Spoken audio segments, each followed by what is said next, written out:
Hey everybody, it's Simon from Lake Hub.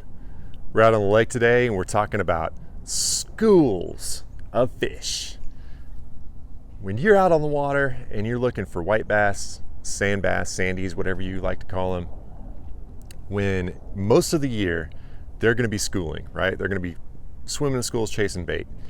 It's a lot different than crappie who might be kind of sort of schooled, but they're usually going to be kind of hanging out and suspended in some structure. It's going to be a lot different than largemouth that are often going to be hanging out in some structure waiting for an ambush. You need to find the schools. They're not going to be spread out like other types of fish all over the lake. So how do you find them? You can use your electronics. You can use your eyeballs. Using electronics, of course, you know what to look for if you're used to that. If you do a lot of largemouth fishing, you're probably dependent on that. But I'm telling you, you're going to get into some sandies even quicker if you use your eyes and a little bit of saltwater knowledge that birds equal bait and bait equals bass.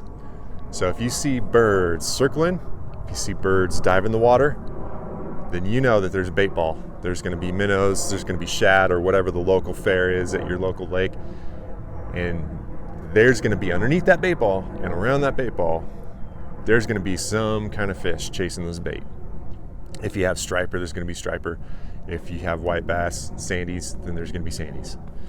And so you know that that's the spot. You don't even need to use your electronics. You just need to keep your eyes on the skies, right? And so what you want to do is when you get up to that, get up to that bait, right? You don't want to bust right on through. You don't want to break it up. You don't want to touch the action. You want to get within casting distance of the outside and just drift, all right? So you don't even want to get up to the action. You want to be able to cast into it from the outside. You want to be able to cast into a little bit into it, right? You want to be able to get your lure through the action, but you'll be able to see when you get close, you'll be able to see where the fish are busting the top, where the birds are diving. You may even be able to see the bait fish. There might be some, kind of chopped up activity on the top of just fish chasing fish all over the place. It's a total blast. It's a total blast when you get into a school sand bass on the top water. Once you find them, so use your eyes, find them. And then once you get there, you could use live bait, but it's a ton of fun to use artificials on light tackle, 6-pound tests like crappie rod, swim baits, spoons, cast masters, road runners, anything with a little flash, anything that looks like a bait fish. That's what you want to be throwing in there. Crankbaits, like minnow crankbaits, that's the kind of stuff you want to be throwing in the middle. And speed retrieve. It's like a feeding frenzy, right? So you want to get in there and speed retrieve. Try it just under the surface, right back towards you. If that doesn't work, let it drop a little bit, a little more depth, more or less speed, stop and go, mix it up.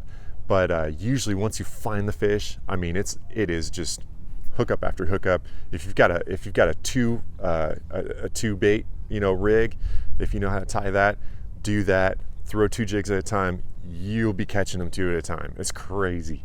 It's a lot of fun. So that's it, man. You just use your electronics if that's what you're used to. But I'm telling you, use your eyeballs. You keep your eyes on the skies, and just as you cruise around fishing the lake, always be looking all the way across the lake. Find those birds. Those birds, they will lead you to sand bass. Get out there and have a good time. Now, if you like sand bass fishing, I don't want you to miss out on my essential creek fishing gear video for the spring spawn, because that's a ton of fun too. But hey, on the open water, that's a totally different experience. But if you like that, don't miss out on that video. Get out on the water, keep your eyes on the skies, and we'll catch you next time.